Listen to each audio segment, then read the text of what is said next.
So we'll cover SVT really in 4 talks. We'll cover accessory pathways. Now, in the next talk, focus on AV node reentry. And then in the afternoon, I'll kind of put together all the maneuvers that may be relevant for SVT diagnosis. And the maneuvers really are the things that I think are very testable and can be quite frequently on exams like the boards. I think Paul and Tom also will be discussing some cases over lunch related to SVT. So we'll start with accessory pathway. And some of the main concepts I've purposely tried to bring up again in each of these 3 talks. I think the things that have to be clear in your mind when approaching tracings on the boards, and I think very similar to real life SVT cases for pathways, is knowing the best target and what absolutely doesn't make sense to target when you're trying to ablate accessory pathways. Something about the natural history of pathways, and then although these are uncommon accessory pathways, they really test the concept. They really test your understanding of what is exactly an accessory pathway. Very often we'll have to discuss maneuvers or targets for these unusual accessory pathways, and I'll spend some time on it both now as well as in the afternoon talk. And finally, defining the mechanism of arrhythmia. So not just knowing where to ablate the accessory pathway, but do you know that this is really the mechanism of the tachycardia? Few things about accessory pathways. The first, and I think one of the most useful things, is understanding the EKG before you go into the case on about where you're likely to ablate. There's certainly limitations, where we put the leads, how well the pathway is conducting, just like limitations of EKGs that we use for any arrhythmia. Some of you who were here for the live cases yesterday would have been in on the discussion, and it's remarkable how close you can be three-dimensionally on where you're going to ablate when looking at the EKG of the clinical arrhythmia. Now, although there are many different criteria that are published, especially historically, I think the one, if you had to pick one for the boards and also for practice, I would recommend the one from Mauricio Arruda and Dr. Jackman's group, mainly because it's unique in that it had 2 phases in which it was developed: a retrospective analysis to develop the algorithm, and then an actual prospective test where someone predicts where the ablation would be, and then someone else does the ablation, and you can actually calculate sensitivity and specificity for each of the criteria. I'll hit the high points with that. First, I think it's fair to say that you can get pathways anywhere connecting atrial and ventricular myocardium. But some sites are more common than others, and for the boards, it's important to remember that the least common location, with few exceptions, is this anterior and septal regions around the mitral annulus. And the main reason for that is the atrium and myocardium are not juxtaposed. They're not near each other in that location.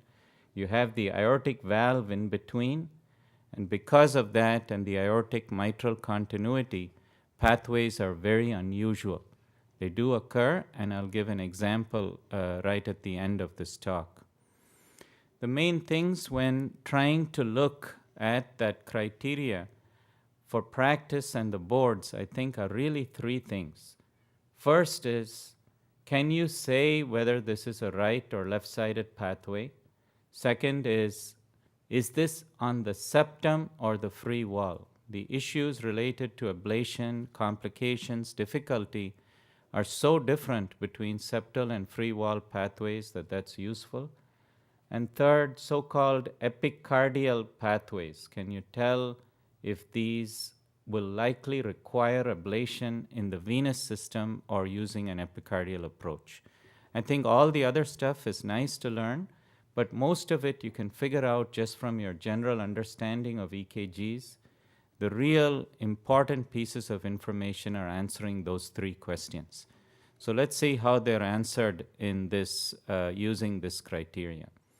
Key starting point, and this is very important to know, this is OR, meaning if lead 1, you have your delta wave isoelectric or negative, or if the R wave, not the delta wave, the R wave is greater or equal to the S wave in lead V1. Any one of these criteria, any one of these, if they're present, almost always it will be a left free wall pathway. So note, this is not a left-sided pathway, but it would signify a left free wall pathway, not on the septum. Now remember, you just need one of these. In other words, if the delta wave was negative, even if in V1 the R was not greater or equal to the S, it's still a left free wall pathway. Now the reason why you can get a disjoint, you'd think like, well, if it's left-sided, doesn't it have to be R greater than S? Doesn't it have to be negative delta wave? The reason that there can be some discrepancies between these is lead 1 is not only a left-sided lead, but it's a relatively superior lead. So it's kind of by the shoulder, and the inferior wall, inferior free wall of the mitral annulus, when you have a pathway there, that can give you a vector towards lead 1. So it may be positive in lead 1, but it's still a left free wall pathway. And you'd know that because V1 would have a bigger R wave than an S wave. So you'll have to look at all three, and if any one of them are present, it's a left free wall pathway. Now, once we're done with that, I think the next two questions to answer is this epicardial and is this septal? And both are really important from a practical standpoint. First, let's see about, can you say whether it's septal or not? And there the key finding is looking at the delta wave in lead V1. Delta wave in lead V1.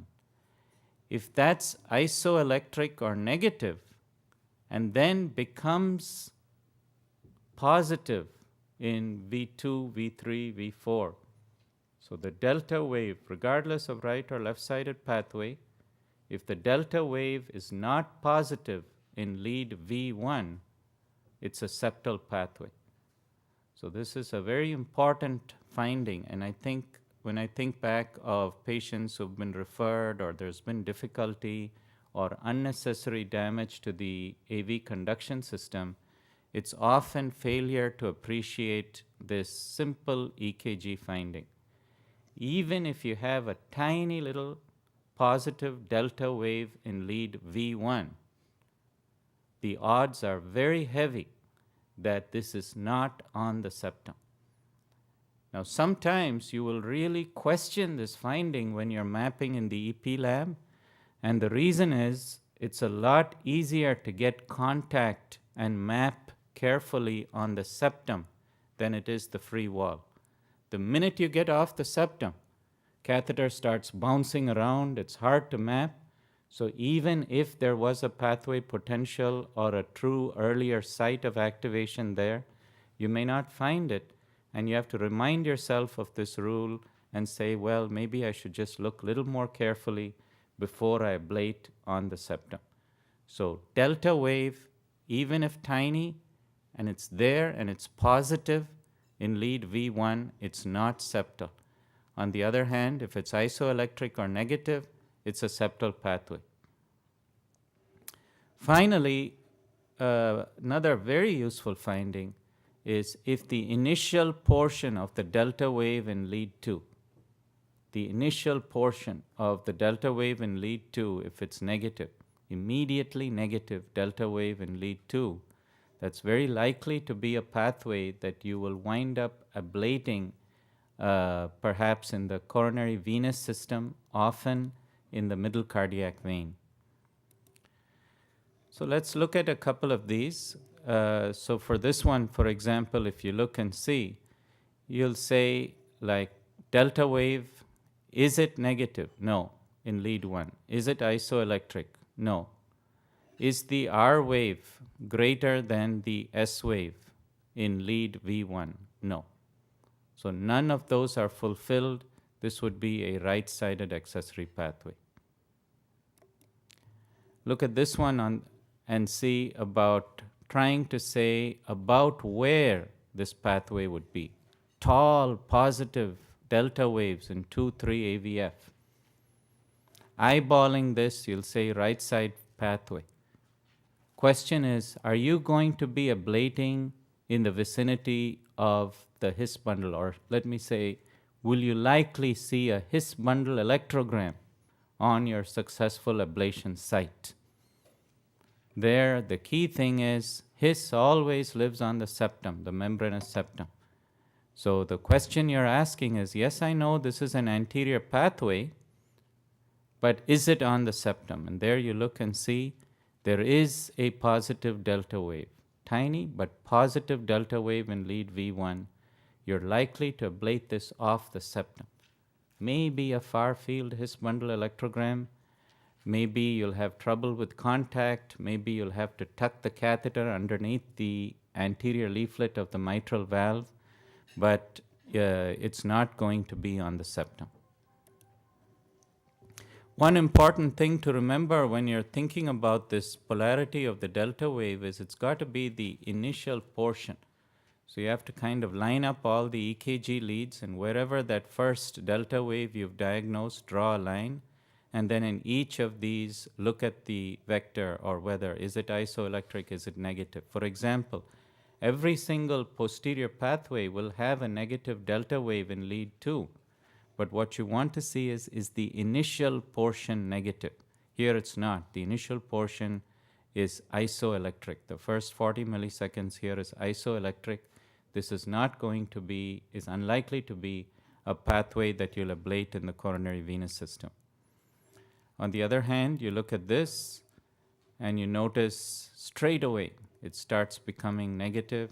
That would be what we'll want to see for an epicardial pathway. Now, just a bit on the term epicardial pathway. Should say that all pathways technically are epicardial in the sense that you connect the A and the V by traversing on the external surface of the annulus. There's no pathway that really just kind of goes across or through the valve tissue. But what is meant by epicardial pathways today is that the pathway involves the musculature of the coronary venous system. So if, for example, the muscle in the coronary sinus goes into the middle cardiac vein, and that connects to the ventricle, you now have a pathway that goes from the atrium to the ventricle, but it's using the coronary venous system. I'll show an example of that a little bit later in the same talk. Now, a couple of things key for the boards for mechanism of tachycardia. So if you have a retrograde conducting pathway, and let's say you've diagnosed that, and then you induce tachycardia, what would be the features and exceptions to the rules when saying that this is orthodromic reciprocating tachycardia? All of these rules have exceptions, and in fact, every single rule, something I say to our fellows, in EP, every single rule has an exception, and every exception has an exception. So you have to, but for the boards, the rules are really what are important. In most cases, that's what's really important. Few things I'll say about this, and we'll talk in detail about the Parahisian pacing maneuver in this afternoon's talk. Now, all of you, perhaps right from medical school, know the significance of this finding. You have tachycardia, you have what looks like bundle branch block, And you say, well, I have some SVT, and so happens I have bundle branch block for a while. But the cycle length varies, and it varies in such a way that it's slower when you have left bundle branch block in this case, and then it speeds up a little bit with when the left bundle branch block goes away. And all of you are familiar with this mechanism. If you have a left-sided pathway, because ventricle and infrahysian conduction are part of the circuit for ORT, then we know that if you block in the left bundle, you just have to take a more circuitous route in order to complete this tachycardia, and therefore the cycle length is slower.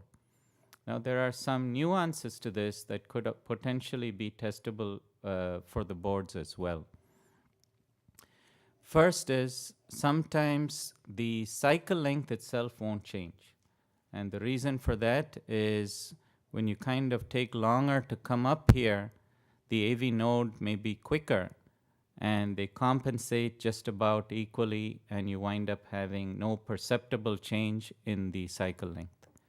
So key thing there is not to measure just the cycle length, but from your earliest V to the earliest A. So if that VA interval from earliest V anywhere recorded, perhaps on the surface EKG, to the earliest A with your catheters in place, if that prolongs when you have left bundle branch block, that would be consistent with this finding, and that you have a left-sided accessory pathway. Now, sometimes another kind of corollary to this is if you are trying to see how easy it is to get into the circuit.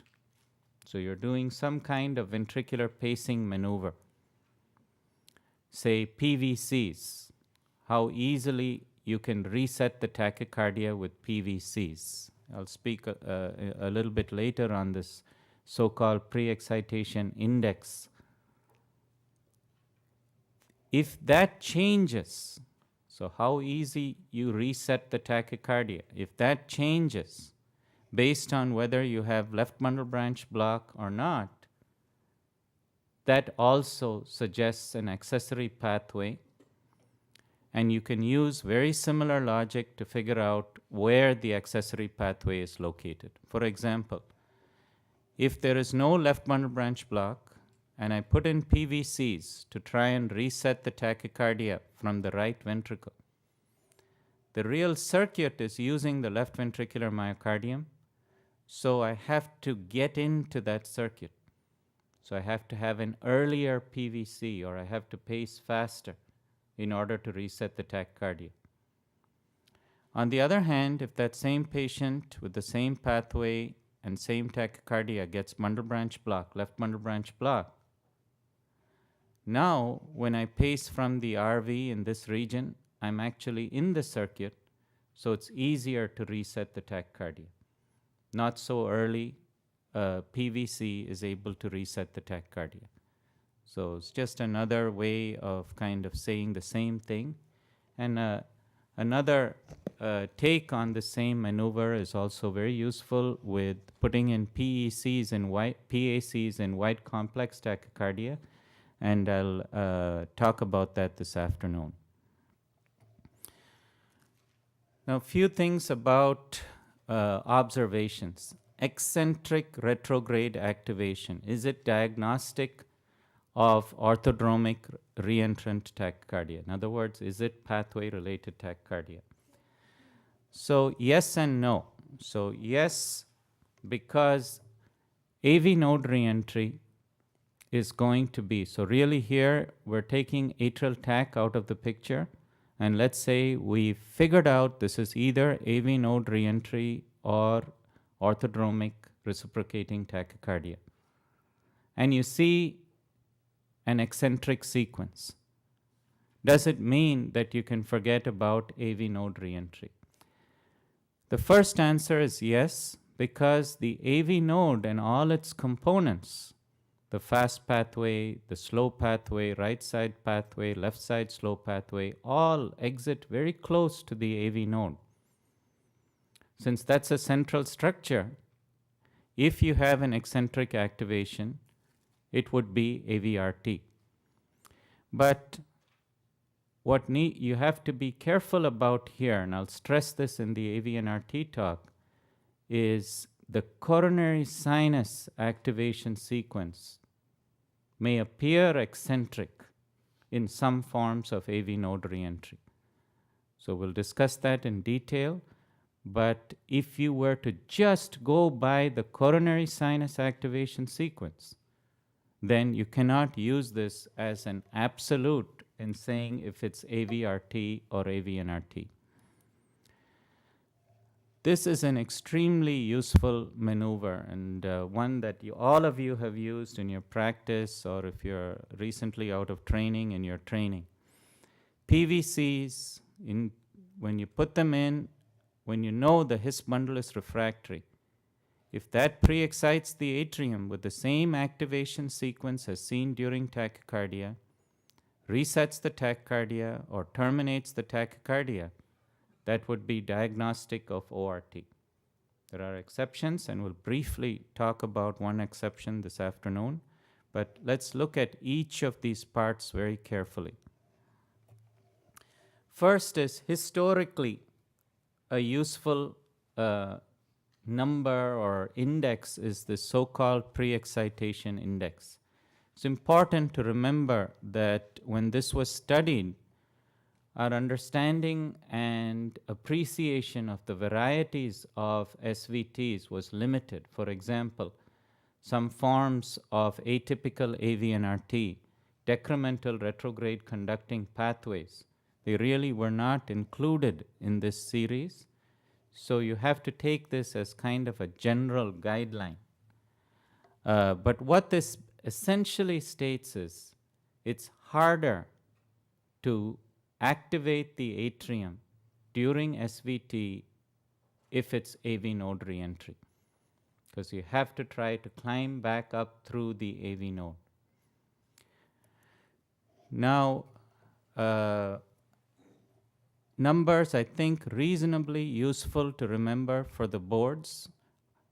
Harder is really what's relevant, but what it means is if you have this pre-excitation index, and if you were able to do it at less than 100 milliseconds, so the PVC was not particularly early, then that never happened with AVNRT. And as you'd expect, since you're putting in this PVCs near the septum, it's easier to pre-excite with septal pathways and a little bit harder with free wall pathways. Now, what I'd like to emphasize both for practice and the boards is, in general, maneuvers that require an arbitrary number and have not been studied in a variety of conditions, they're less reliable than direct comparative measurements. What that means is, for example, if you take this, you have a tachycardia, you have a clear His bundle recording, and then you place in the PVC. PVC captured for sure, and you notice without question that you brought in the next A. First thing to notice is, did the activation sequence in the A change? This is very important. If the activation sequence changed, it's either two things going on. In other words, there may be a bystander pathway, maybe AVNRT with a pathway related ORT with another pathway. It could also mean that it was an atrial tachycardia, and when you placed in your PVC and you climbed up through the AV node or a bystander pathway, you were able to pre-excite the A. And if you did it when the His was refractory, it would have to be a bystander pathway, but the actual mechanism of tachycardia is something else. So first thing you'd look to see is, did I bring the A in earlier? If you figured that out, then you look to confirm that the activation sequence is the same. Then you look and see, well, could I have gone up the His bundle? And the answer is no. This PVC came just after that antigrade His, so no way you could have climbed up the His bundle. So in that case, this would prove that you have an accessory pathway. Now the question would be, well, how do I know that this accessory pathway actually is participating in the tachycardia? For that, the last part of that statement is PVC introduced at the time of His bundle refractoriness pre-excites the A without pre-exciting the His. So His is refractory without a change in the activation sequence. And the last part resets the tachycardia. So resets means that early A does something to the next His, makes it come early, makes it come late, and that in turn does something to the next A, saying that whatever you do through this pathway that got you early to the A, you always are affecting the tachycardia. So the pathway is an integral component of the tachycardia, and that would then be a complete diagnosis for ORT. So for boards, you could have questions where 3 of these are fulfilled and not another, and you should be able to interpret. For example, PVC, His is refractory, activation sequence changes. Then you know 2 things are going on, maybe a bystander. PVC, His refractory, pre-excites the tachycardia, but no reset. Tachycardia is still doing its own thing, maybe bystander pathway. Pathway is present, but not participating in the tachycardia. Now, one of the things I think that's useful to remember as a concept in practice is maximize your chance of seeing the retrograde His when you put in PVCs. Now, remember, we can put in PVCs anywhere. Right ventricle, apex, mid, base. It's a choice. Where we record the His is right by the membranous septum, anterior septal region by the His. Now, if you go up from V to A through the conduction system, there has to be a retrograde His. But you often don't see it, and the main reason you don't see it is because it's hid inside the V. So when you paste the V, you have one wavefront, a ventricular activation wavefront that excites the ventricle near your His recording catheter. You also have another wavefront that goes in through the right bundle, assuming it conducts retrograde, and gets in to the His. Probably the worst site to paste the V, if you are hoping to see a retrograde His, is putting a catheter by the RV apex. It's really hard to see. You're kind of guessing, where it is. On the other hand, if you paste at the base, fairly close at regular outputs to the His, then you immediately capture the ventricular myocardium. So you register the V. But as we'll see, this His is an insulated structure. You may have noted Dr. Stevenson saying that if you're ventricular for an anteroseptal pathway, okay to use RF energy. It's really the same thing. It's the same statement that I'm making here. This His is an insulated structure. It's a ventricular structure. It's not that easy to ablate. It's not that easy to capture. So you wind up capturing just the V. Then what is responsible for the His bundle electrogram there? Well, this has got to take a trek. This ventricular activation has got to take a trek down to the entrance site of the right bundle, climb up the right bundle, and then create this retrograde His. So you get the separation of V and retrograde His. If you can see a retrograde His when you place PVCs, it makes maneuvers or understanding the circuit of SVT incredibly easy.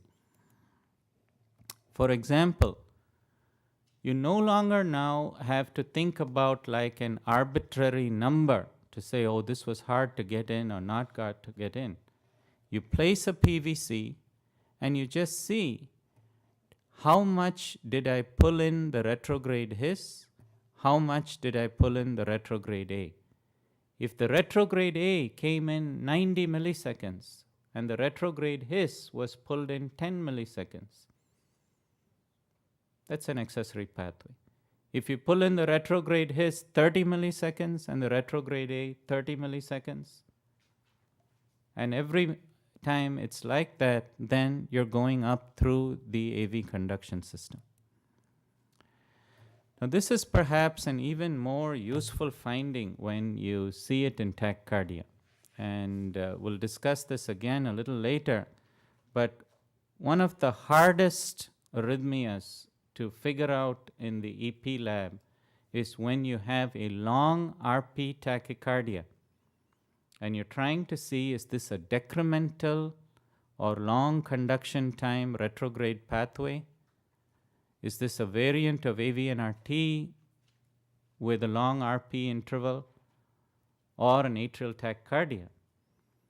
And then you put in PVCs and you put in PVCs and you put in PVCs, faster, slower, earlier, different spots.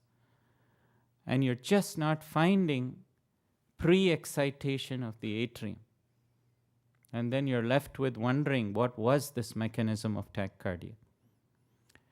Sometimes the opposite phenomenon, post-excitation, this PVC that makes the next A come late, and its most dramatic form is when it's no A at all and terminates the tachycardia.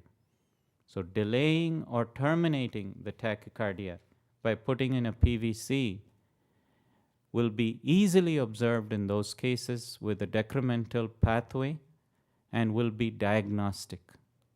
In other words, if you put in this PVC and say you know the His is refractory,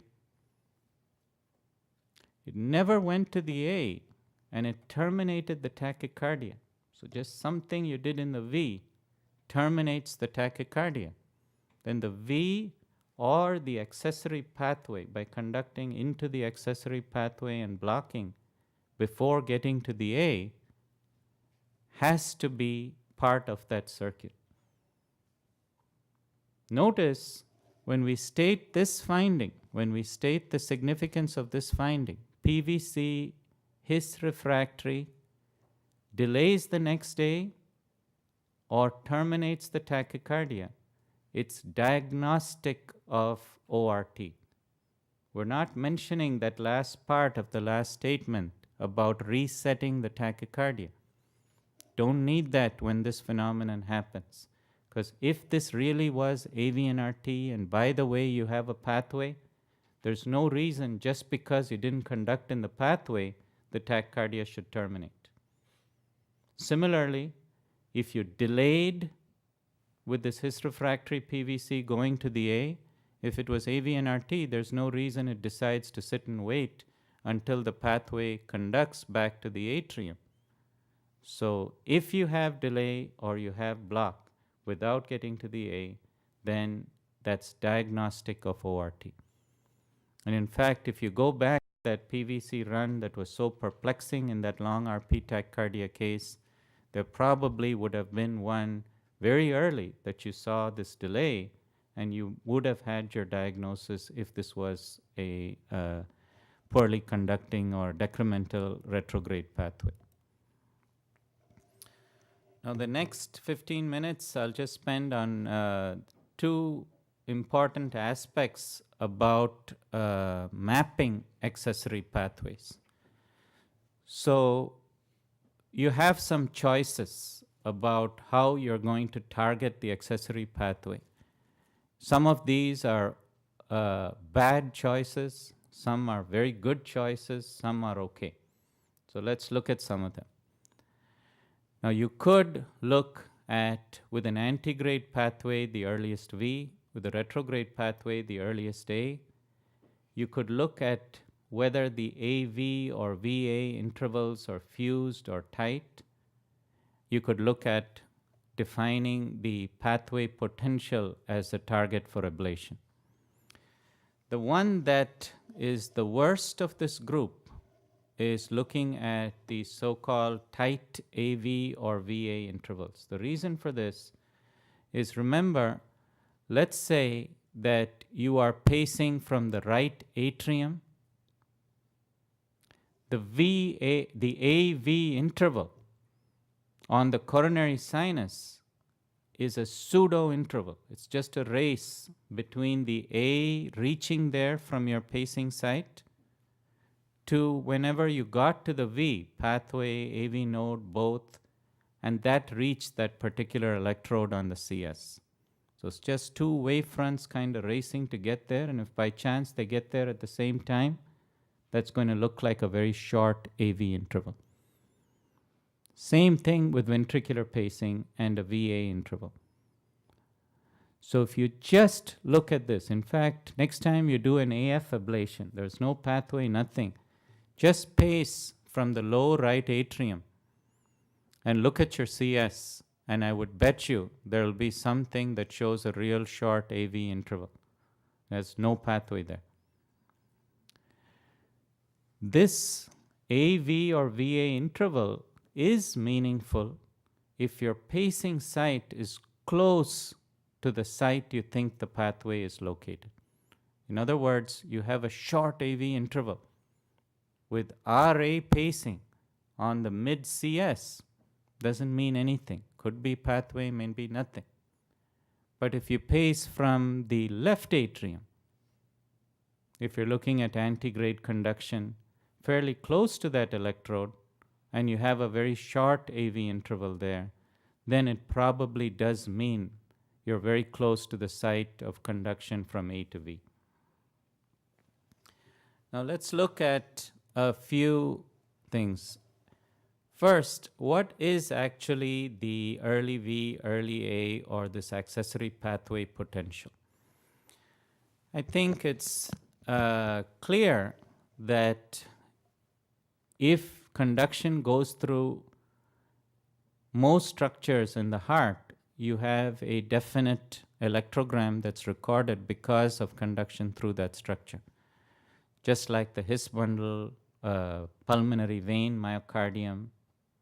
Similarly, if you conduct across a pathway en route from V to A or A to V, then you record this electrogram. The problem with these defining this electrogram, unlike the His, which anyone can see, the A and V at the site of the pathway occur very close to each other, and it's hard to figure out whether a signal of interest is really a pathway potential or just fragmented A or fragmented V. Why is the His so easy to see? Because between the A and the His, you have compact AV node, so some electrical silence. Between the His and the V, because of the insulation around the His, you don't get to the V right away, so you have to go down the right bundle and the V comes late there, so you can clearly see the His in between. But with most accessory pathways, you're just going from A to V. So A, pathway, V. So you have to use some kind of maneuvers to sort that out. And here I'll tell you, kind of a couple of methods, some little simpler than others. So let's say there's an antegrade conducting pathway and you're getting ready to ablate. You see here there's an atrial electrogram, a ventricular electrogram, and something else. Now, it could be a pathway potential, but let's say this patient had previous ablation, or like Bill pointed out, around the annular region in several locations because of anisotropy related to fiber orientation, you can get very fragmented signals in the V, notoriously in the anteroseptal region.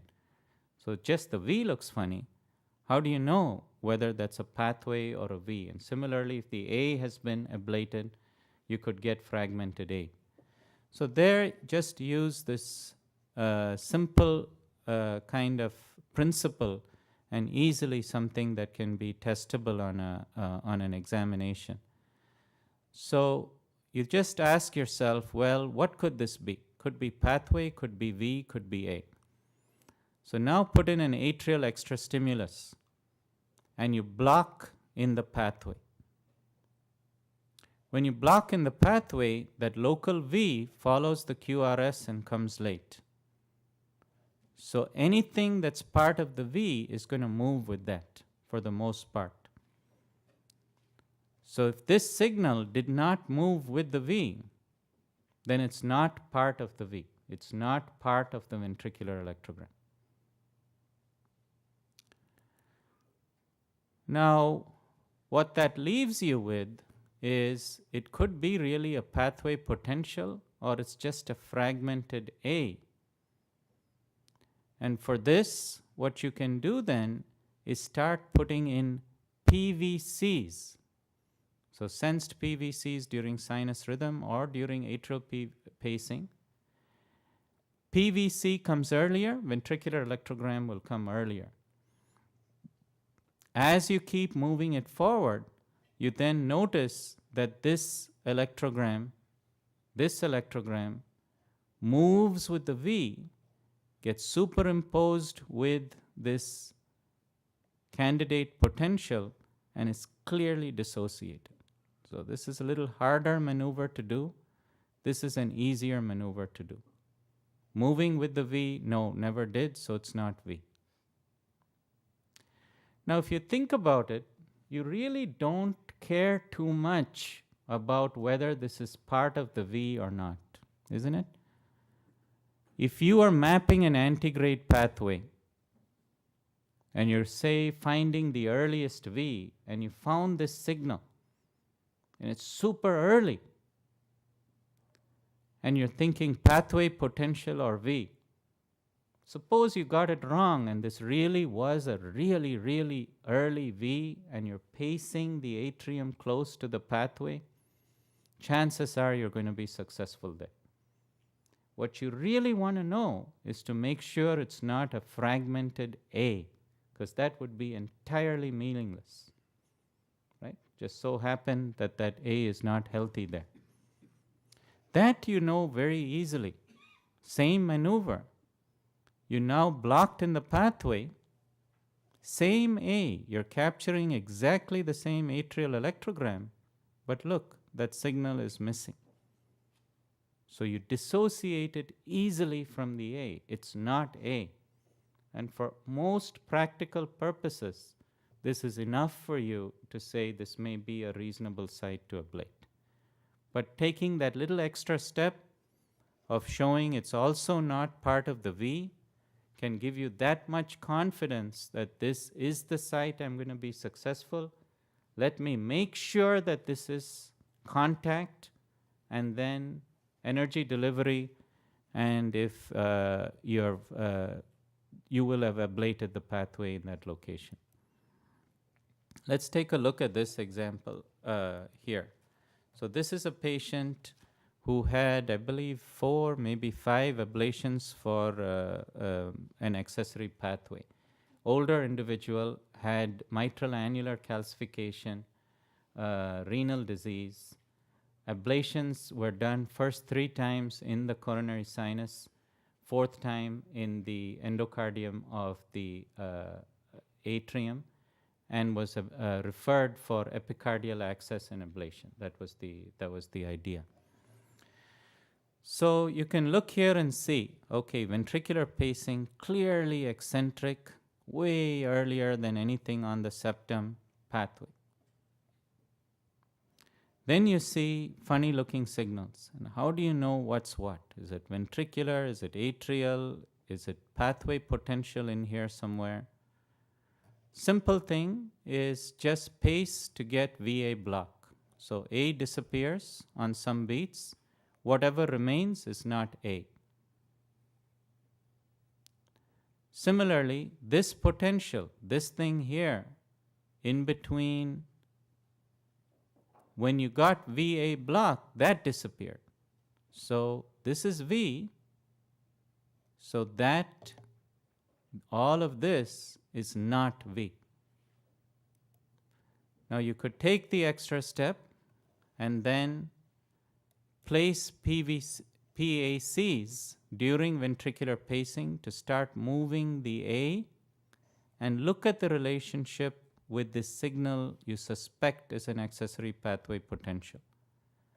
As you come earlier in the A moves in, but that other signal stays where it is. So the interval between those two signals is changing. So it's not A. So you can be confident in your mind that that's the pathway potential. Get that potential on your ablation catheter. Make sure about contact, and then leverage all that you've learned about the biophysics of ablation, and remember, and make sure you've given a full lesion at that site. It's got to go, and it did in that case. This is from one of Dr. Jackman's early publications, just showing from their cases over 10 years the improvement in ablation success and limiting the number of burns when you're ablating a pathway. Now, of course, today when we do AF ablations, you kind of get immune to the number of burns that you do. I mean, it's incredible how much we burn. But at the same time, if you do get a case, TIA or an impedance rise or a pop, and it was your third burn or fourth burn, then you always are asking yourself, did I really need to? Could I have mapped more a little later? Are you trying to say something? Yeah. I was asking you to explain the second maneuver again, where you face the AMP potential. Sure. So you've already figured out with the VA block that this and this signal are part of the V. What you don't know if this and this are both A or just one is A and one is not A. So you pace the A and then you measure the interval between these two signals. If it's A, it's going to stay pretty much the same. But as you bring the A in, that interval changes a lot. So in other words, that A is coming earlier and earlier, but that other potential is staying on the same location, so you've dissociated it from the A. So that's the first main kind of thing about specific for pathway ablation. So just to summarize that, I would say that be very careful if what you use for every single case is AV or VA fusion. You probably can quite easily map better. It's okay to do that if you're doing it during tachycardia or and there are no bystanders. It's also okay to do it if you're pacing very close to the pathway. Pathway potentials are hard to identify because they're just mixed up. Two things can be helpful. One is just understanding that maneuver, just PVCs, PACs, blocking to the other chamber and seeing, are they moving with the chamber or are they standing on their own? If they don't move with the A, they don't move with the V, chances are that's a pathway potential. The second, which is a very useful thing and very simple to do, is this concept of pathway slant. What is this pathway slant? What pathway slant means is that our recording electrodes, let's take the case of a left-sided pathway, we've placed all of them in the coronary sinus. The coronary sinus is not exactly perpendicular to the pathway that connects from A to V.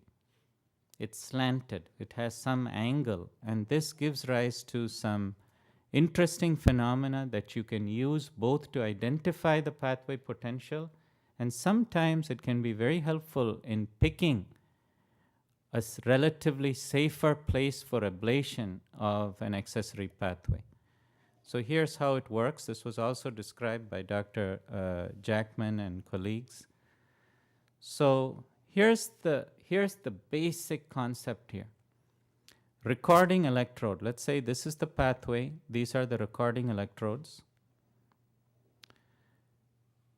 If you look at this pole, this recording pole here, what it's going to record is any activation nearby, V, A, and maybe the pathway itself.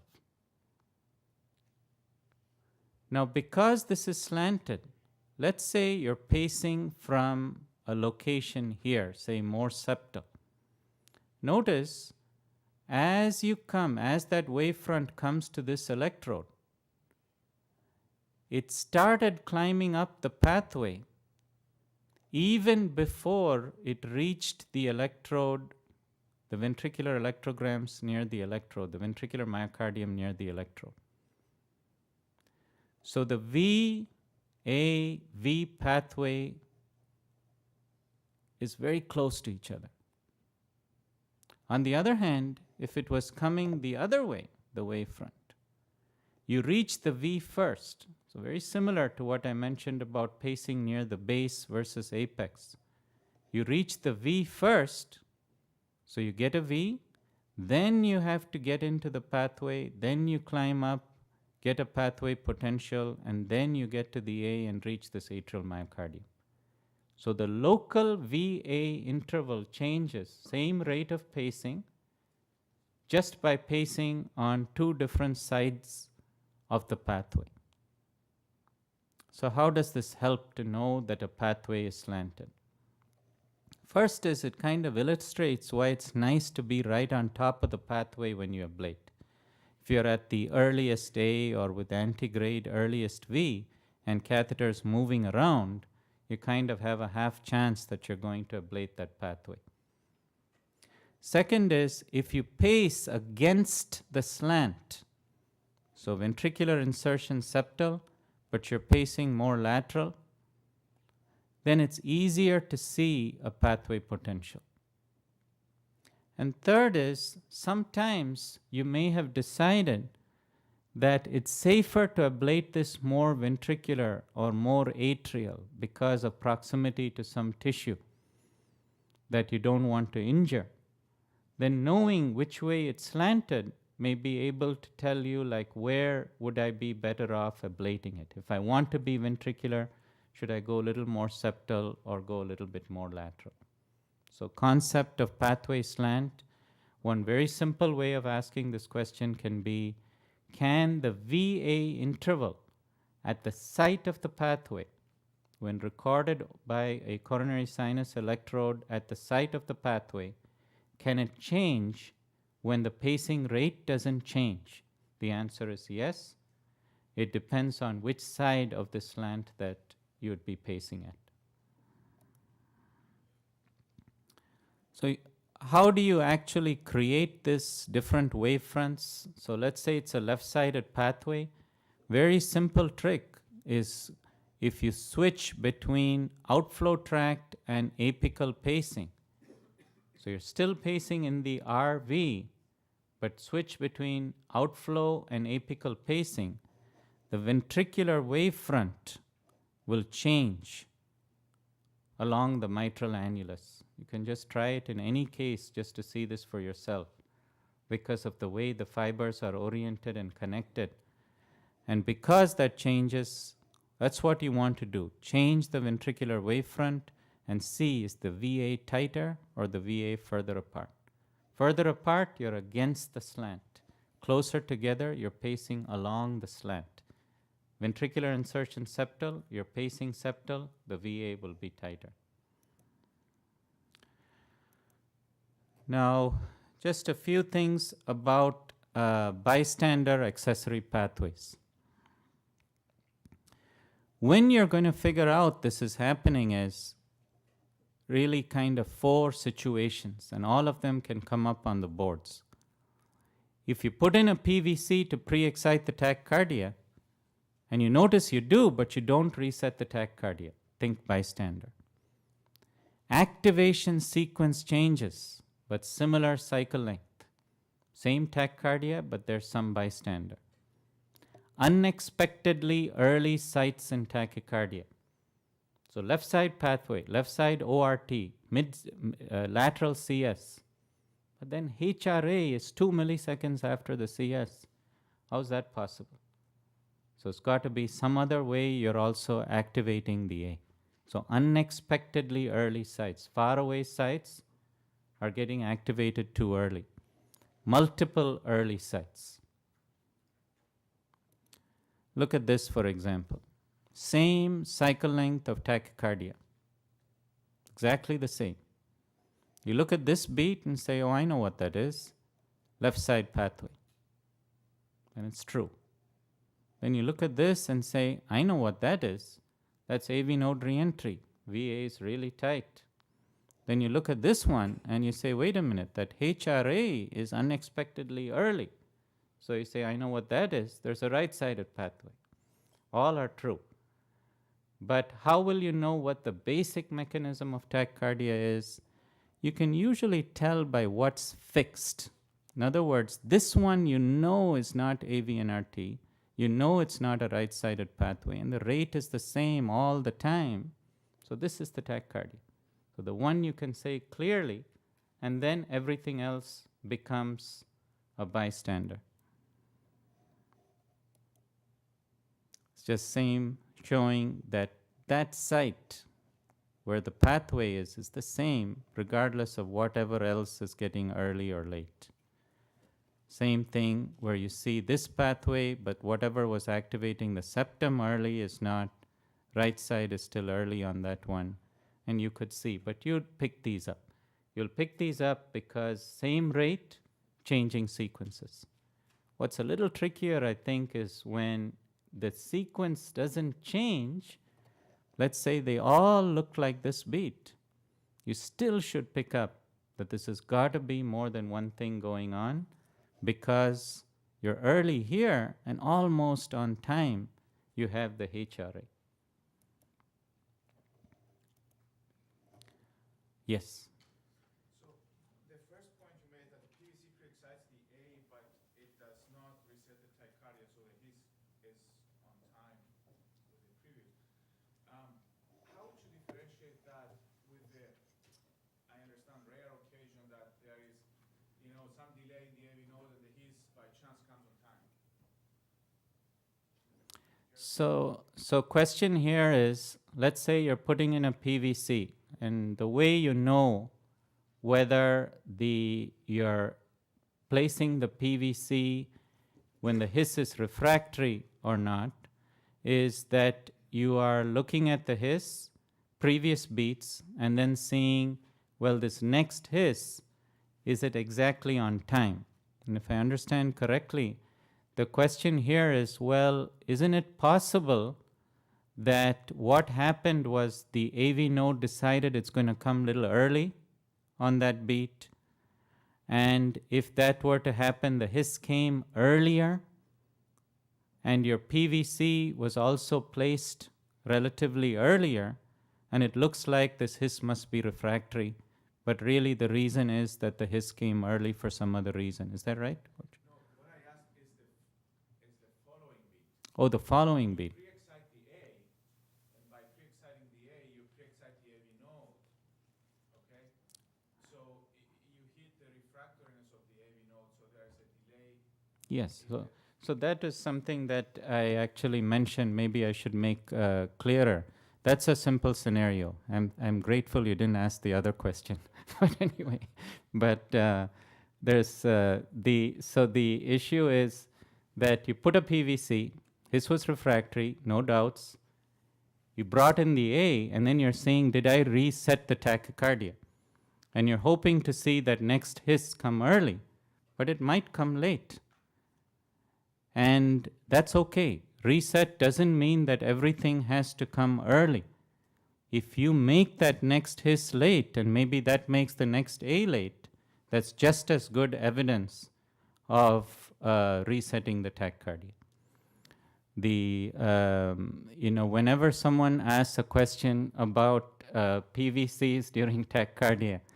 The two I worry about are related to nodoventricular tracts and what will happen when you have a bystander ventricular connections to the HIS, vesiculoventricular tract.